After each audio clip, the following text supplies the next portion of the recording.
Today we talk about how can you enable location data on your Wake app. We're going to figure out the solution or know how you can do that in your app. All you have to do, just go above your photo, click on it here. So then it's going to take you to your profile.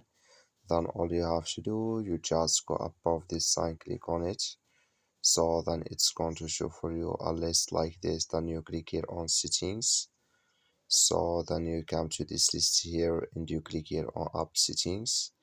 When you click here on app settings, it's going to take you to this list here. Then you come here to location data, just click in this sign. Then like you see here, you click on allow. Then like you see this color show for us here.